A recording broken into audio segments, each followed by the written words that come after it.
პარლამენტში სამშვიდობის საკალბატონო ირმა, მადლობა რომ იღებთ გადაცემაში მონაწილეობას. პირველ რიგში ჩვენ არ შევხვედრი ვართ არჩევნების შემდეგ, გილოცავთ ამ პოზიციას და ჩემი პირველი კითხვა ასეთი იქნებოდა.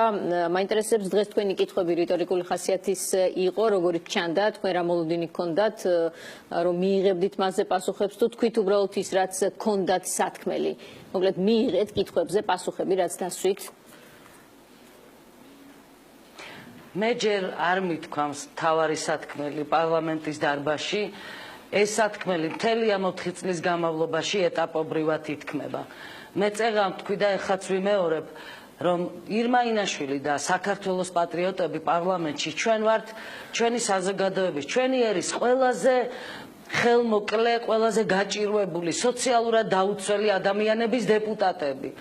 მე მაგალითად ვარ საქართველოს ყველაზე გაჭირვებული ფენის წარმომადგენელი, მათი ხმა საქართველოს პარლამენტში და ვცდილობთ და ვეცდებით ყოველთვის რომ ის სათქმელი ითქვას, რაც ტკივა და აწუხებს ჩვენი საზოგადოების ამ ნაწილს და ეს უმრავლესობაა სხვათა შორის. ეს არჩევნები რო ჩატარებულიყო მართლა თავისუფლად და დემოკრატიულად, მე გარწმუნებთ რომ რამდენიმე ფრაქციით ვიქნებოდით წარმოდგენილი საქართველოს პარლამენტში და ნამდვილად არ ეყოლებოდა 27 დეპუტატი ნაციონალურ მოძრაობას. ჩემი შეკითხვები მოჰყვა ნაციონალური მოძრაობის ერთ-ერთი წარმომადგენლის განცხადებას, რომლის თანახმადაც თითქოს ბოლო წლების განმავლობაში, ბოლო 10 წლის, 12 წლის განმავლობაში საქართველოში ადგილი არ ქონია არანაირ პოლიტიკურ ტერორს. ტერაქტი იგულისხმა და ზოგადად პოლიტიკური ტერორიც არ ყოფილაო თურმეო და მე ვალდებულად ჩავთვალე თავი გამეხსენებინა ამ ხალხისთვის, რომ მთლიანად ქვეყანა ცხოვრობდა პოლიტიკური ტერორის ქვეშ, მათ ხელში და დღეს ჩვენ ვხედავთ ამ ადამიანებს პარლამენტში და სწორედ ეს არის ქართული ოცნებისადმი ჩემი მთავარი პრეტენზია, რომ გააცოცხლეს ნაციონალური მოძრაობა და დღეს ბატონი ტუღუში, რომელიც იყო სახალხო დამცველი და მაშინ ათასობით პატიმარს სულს ხდიდნენ სასჯელ აღსრულების დაწესებულებებში, წარმოდგენილი არის ბატონი ტუღუში დღეს ადამიანის უფლებათა დაცვის კომიტეტში მოადგილეთ. რა დამსახურების გამო არის ეს ტუღუში ადამიანის უფლებათა კომიტეტში მოადგილე? მე უბრალოდ არ მესმის და აი ამას გულისხმობ მე როცა ვამბობ, რომ სამარცხვინო პროცესია ესა. და თუ ვინმე პოლიტიკურ შეთანხმებებზე ლაპარაკობს, მე ქართულ ოცნებას და ნაციონალურ მოძრაობას ორივეს მივმართავთ რა ერთმანეთში გაარკვიეთ რა შეთანხმებებს დებთ თქვენ. ჩვენთან შესათანხმებელი არაფერი არავის არ აქვს, არც ნაციონალურ მოძრაობას და არც ქართულ ოცნებას. ჩვენ საჯარო პოლიტიკის წარმოების მომხრე ვართ. თუ ვსაუბრობთ რაიმე თემაზე, ვსაუბრობთ საჯაროდ. მე არა ვარ კულუარული პოლიტიკის მომხრე, ამიტომ იგივე თავდაცვის კომიტეტზე როცა ვლაპარაკობთ ჩვენ, მე არ მესმის კვოტირების წესი როგორია. ვინ ადგენს წესს, რომ 12 მოადგილე უნდა ყავდეს ნაციონალურ მოძრაობას და მხოლოდ 3 უნდა ყავდეს თურმე საქართველოს პატრიოტთა ალიანსს. რატომ უნდა დავთმოთ ჩვენი პოზიციები? ამ საკითხზე შეთანხმება ქალბატონო ირმა არ ყოფილა, აი ეს კითხვა მინდა კიდევ მაინც დავსვა. მე მესმის თქვენ რასაც ამბობთ, მაგრამ მაინც არანაირი შეთანხმება კვოტირებასთან დაკავშირებით არ ყოფილა და დღეს სესიაშვილმა ეს არასწორად თქვა, ყველაზე მსუბუქად თუ ვიტყვით ამ შემთხვევაში. ეცით რა ძალიან ცუდია, როცა აღქმა არის განსხვავებული. სესიაშვილისთვის შეიძლება აღქმულია ეს როგორც პოლიტიკური შეთანხმება. ჩემთვის ეს არის უბრალოდ საუბარი თემაზე, რომ ემზარკვიციანი უნდა წარგვედგინა რეგიონულ კომიტეტში მოადგილეთ. აი ეს იყო ჩვენი საუბრის თემა, მაგრამ განაცხადი დაიკარგა რატომღაც გზაში და ემზარკვიციანის კანდიდატურა ვეღარ იქნა წარდგენილი რეგიონულ კომიტეტში მოადგილის თანამდებობაზე. ამის შემდეგ ჩვენ უკვე ემზარკვიციანის კანდიდატურა წარვადგინეთ თავდაცვის კომიტეტში მოადგილეთ და ბატონ სესიაშვილს ვეუბნევი, რომ ჩვენ არ ვხსნით ემზარკვიციანის კანდიდატურას, მას კიდევ ერთხელ წარვადგენთ შემდეგ წხდომაზე მოადგილის თანამდებობაზე. აი ემზარკვიციანის პერსონალური თემაა ეს, როგორ ფიქრობთ თქვენ მის თქვათ კონტაქტებთან დაკავშირებული რუსეთის მიმართულებით და სწორედ ამიტომ გახდა პრობლემა თავდაცვის და უშიშროების კომიტეტში მისი მოხვედრა ასეთ მნიშვნელოვან კომიტეტში თუ პატრიოტთა ალიანსის თემა ის სხვა რომ წარგედგინათ ამ პოზიციაზე როგორ ფიქრობთ, როგორ რეაქციას მიიღებდით ქართული ოცნებისგან? რა კონტაქტებზეა საუბარი რუსებთან? არანაირი კონტაქტები ემზარკვიციანს არ აქვს რუსებთან და არ ქონია რუსებთან. რუსებს კოდორის ხეობა დაუთმეს სწორედ ნაციონალური მოძრაობის ლიდერებმა და სამარცხვინოდ ჩააბარეს, მოღალატურად ჩააბარეს ქართული მიწები. კოდორს ვერავინ ვერ წაგვართმევდა ჩვენ, რო არა სააკაშვილის და ვანო მერაბიშვილის მოღალატური პოზიციები. და ემზარკვიციანი კიდევ ბევრჯერ ილაპარაკებს ამაზე საქართველოს პარლამენტის ტრიბუნიდან. მე მინდა გითხრათ, რომ ყველა პრობლემა კომპლექსში აქვს. რა თქმა უნდა, მოდი დღიად ვთქვათ, არის ემზარკვიციანთან დაკავშირებული პრობლემაც და ამას არ მალავს ქართული ოცნება და არის საქართველოს პატრიოტთა ალიანსთან მიმართებაშიც პრობლემა, იმიტომ რომ გვიდგენენ კვოტირების რაღაცა გაუგებარ წესს, რომ 3 მოადგილე უნდა გყავდეთ და მეტი არა. დემოკრატიული პროცესი, პლურალიზმი ნიშნავს იმას, რომ ჩვენ ჩვენი პოზიციების გაძლიერებისთვის უნდა ვიზრუნოთ საკანონმდებლო ორგანოში. შემდეგ დაუჭერენ ამას მხარს ჩვენ კანდიდატურას, არ დაუჭერენ მხარს. ეს უკვე ლუსტრაციის თემაა. გამოჩნდება ვინ უჭერს მხარს ბატონ აბესაძეს და ერთი ძალიან მაინტერესებს რა, რომელი ტერიტორიული მთლიანობისთვის მებრძოლი და დამცველი არის ეს აბესაძე, რომ მაინც და მაინც ის უნდა იყოს თავდაცვისა და უშიშროების კომიტეტის მოადგილე. სად აქვს, რომელ ბრძოლაში აქვს მონაწილეობა მიღებული და სად დაუღრია სისხლი ქართული მიწებისთვის და ჩვენი სამშობლოსთვის. და ემზარკვიციანი და კვიციანების ოჯახი იბრძოდა საქართველოს ტერიტორიული მთლიანობის შესანარჩუნებლად და დიდი მსხვერპლიც გაიღო, როცა ნორა კვიციანი სრულიად აბსურდული ბრალდების გამო 6 წელი აი ამ ხალხს ბოკერიებს, ივან მერაბიშვილს და შემდეგ სააკაშვილს და მთელ ამ გუნდს ციხეში ყავდა გამოკეტილი. აი, ქაბატონო ირმა, დღეს ჩვენ მოვისმინეთ აუხსნელია ნინო ისიც დიახ, ძანეთ დაასრულეთ და შემდეგ დავსვამ კითხვას. რატომ არის ემზარკვიციანი საფრთხე გესმით და არ არის საფრთხე თურმე ინფორმაციის გატანაზე ლაპარაკობს აქ ვინმე კახაძე თუ კახიძე, რომელიც ადეიშვილის მარჯვენა ხელი იყო. და ყველა ადვოკატმა გადასარევად იცის, როგორ კერავდა ეს კახიძე სხვადასხვა შაუბნელ საქმეებს ადეიშვილთან ერთად. და დღეს თურმე ადეიშვილის ეს მარჯვენა ხელი, იგივე ის აბესაძე, სააკაშვილის მარჯვენა ხელი საფრთხე არ ყოფილა, გესმით? და საფრთხე არის მაინც და მაინც კვიციანი და ირმა ინაშვილი ეთყობა ამ ხელისუფლებისთვის. აი, ასე დგას საკითხი, ქალბატონო ირმა, რომ ქართული ოცნებისთვის მაინც ცოტა საორჭოფოა და საეჭოა თქვენი სახელმწიფოებრივი მიდგომები კონკრეტულ საკითხებთან დაკავშირებით და ამ თვალსაზრისით შეიძლება ნაციონალურ მოძრაობას მეტად ენდობოდეს ვიდრე პატრიოტთა ალიანს. შეიძლება ასეთი კონტექსტი მივცეთ აი ამ კონკრეტულ შემთხვევას.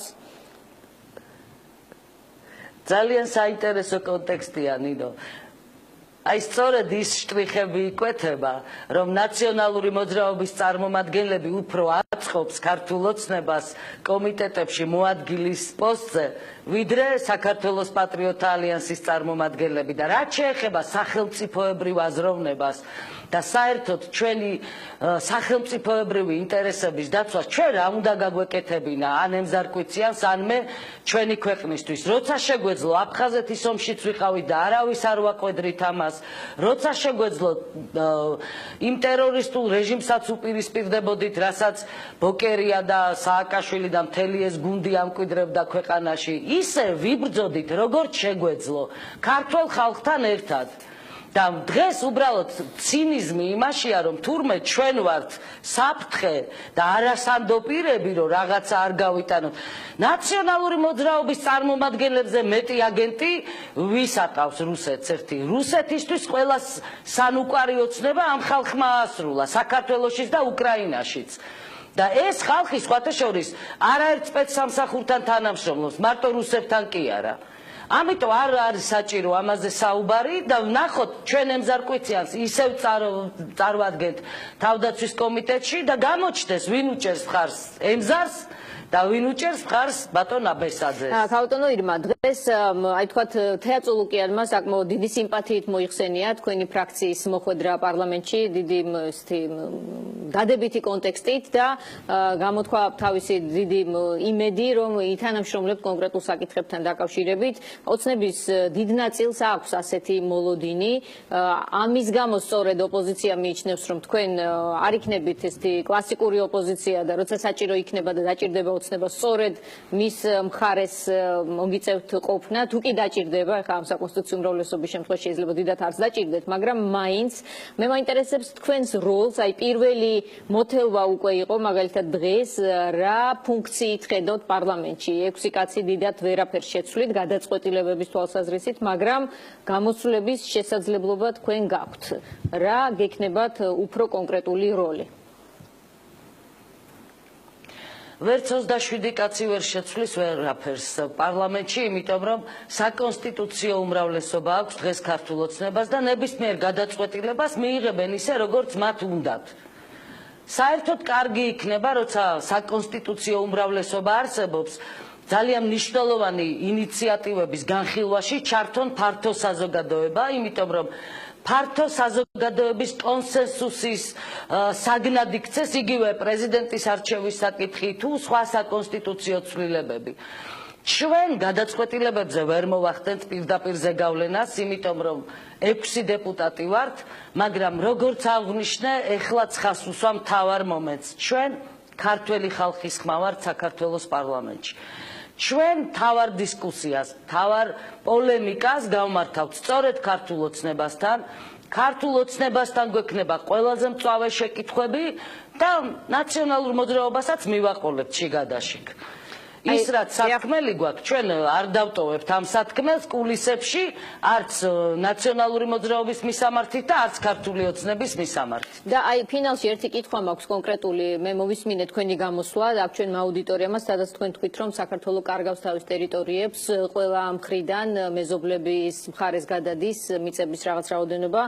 დღეს თქვენ აი ამ კონკრეტულ შემთხვევაში დადასტურებული ინფორმაცია გაავრცელეთ პარლამენტის საკომიტეტო ტრიბუნიდან, თუ ეს იყო რაღაცა ისეთი ინფორმაცია, რომელიც შეიძლებოდა რომ არ ყოფილიყო მთლად სიმართლის შემცველი, ვინაიდან მინისტრმა უარყო ასეთი მსგავსი ფაქტების არსებობა. ეს ძალიან საინტერესო თემა უნდა იყოს წესით ჩვენი აუდიტორიის. მე მგონი მინისტრს კი არ უარყია ეს ინფორმაცია, არამედ მინისტრმა ძალიან საინტერესო რამ თქვა კომიტეტის სხდომაზე, რომ მიდის საზღვრის დაზუსტების საკითხი თურმე საქართველოს სომხეთის საზღვარი, საქართველო-აზერბაიჯანის საზღვარი და ხვალ უფრო მეტ დეტალიზაციას მოვითხოვთ ჩვენ მინისტრისაგან, რა დაზუსტებაზე არის საუბარი. ჩვენ ხო იმის შესახებაც არ გქონდა ინფორმაცია, რომ მიდის ამ კონკრეტულ ორ სახელმწიფოსთან საზღვრის დაზუსტების საკითხი, ხომ სწორია? ასე რომ თუ საზღვრის დაზუსტების პროცესი მიდის, პრობლემაც არსებობს და თემაც არსებობს.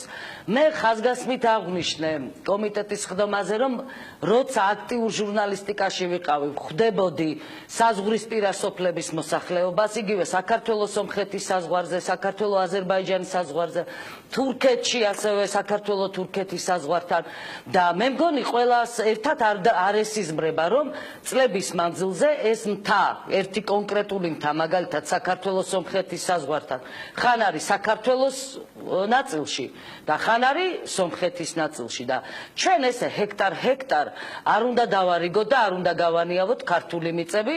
ძალიან კონკრეტული ინფორმაცია გავრცელდა რამდენიმე თვის წინ და მედიაშიც იყო ამის შესახებ საუბარი, დაზუსტებული ინფორმაცია, სხვათა შორის, რომ 6 ჰექტარი მიწა თურქეთს გადაეცა საქართველოს ნაწილი. მართალია ეს ინფორმაცია უარყო საგარეო საქმეთა სამინისტრო, მაგრამ არ უარყვია იმ თურქ მოსახლეს, რომელმაც მიიღო ეს 6 ჰექტარი მიწა ქართული ტერიტორიების ხარჯზე და ეს ფართო მონიტორინგის საგანი უნდა გახდეს. მიზეზად ასახელებენ ხოლმე მდინარეების კალაპოტის შეცვლას. რომ შეიცვალა მდინარის კალაპოტი და თურმე აქეთ გადმოიწია საზღვარმა. ძალიან მაინტერესებს მე და ისევ რიტორიკულია ეს შეკითხვა. ეს მდინარეები მაინც და მაინც ქართული მიწების საზიანოდ რატო იცვლიან კალაპოტს? მდინარეები კალაპოტს რატო არ იცვლიან სხვა ქვეყნების საზიანოდ, რომ ჩვენ შემოგვემატოს ჩვენი მიწები? ამიტომ განსაკუთრებული მნიშვნელობის საკითხი უნდა იყოს ქართული მიწების და საზღვრის დაცვის საკითხი და ამაზე ხვალინდელ შეხვედრაზეც ვისაუბრეთ. დიდი მადლობა ირმა ინაშვილს, პარლამენტის ვიცე-სპიკერს, რომელიც პასუხობდა ჩვენ შეკითხვებს წარმატებები. მას გადავდივართ ნინო ბურჯანაძესთან, არასაპარლამენტო ოპოზიციასთან, დემოკრატიული მოძრაობის ლიდერთან. გამარჯობა ქალბატონ ნინო, მადლობა გადაცემაში მონაწილეობისთვის. ისე მოხდა, რომ თქვენ ვერ მოხვდით პარლამენტში, გნებავთ ასე ვთქვათ, რომ არ მოგეცათ შესაძლებლობა, რომ ყოფილიყავით პარლამენტში, აქ ორი ვერსია არსებობს. როგორ შეაფასებთ გარედან იმ